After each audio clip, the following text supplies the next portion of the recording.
বাকি ফজরের সুন্নতে প্রথম রাকাতে কুল ইয়া আইয়ুহাল কাফিরুন, দ্বিতীয় রাকাতে কুল হুয়াল্লাহ। এটার দ্বারা কি উদ্দেশ্য জানেন?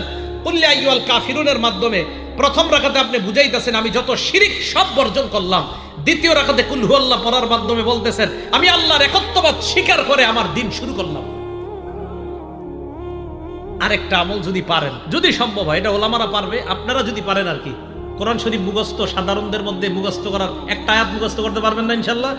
সূরা বাকারার 136 নম্বর আয়াত ফজরের প্রথম রাকাতে মাঝে মাঝে সূরা বাকারার 136 নম্বর আয়াত আল্লাহ বলেন কুলু আমান্না বিল্লাহি ওয়া মা উনজিলা ইলাইনা ওয়া মা উনজিলা ইলা ইব্রাহিমা ওয়া ইসমাঈলা ওয়া ইসহাকা ওয়া ইয়াকুবা ওয়াল আসবাতি ওয়া মা উতিয়া মূসা ওয়া ঈসা ওয়া মা উতিয়ান নাবিয়্যুনা মির রাব্বিহিম লা নুফাররিকু বাইনা আহাদিন মিনহুম ওয়া নাহনু লাহু মুসলিমুন। এটা এক রাকাতে, ফজরের প্রথম রাকাতে। ফজরের নামাজের দ্বিতীয় রাকাতে পড়বেন সূরা আলী ইমরানের 64 নম্বর আয়াত। ওই আয়াতে আল্লাহ পাক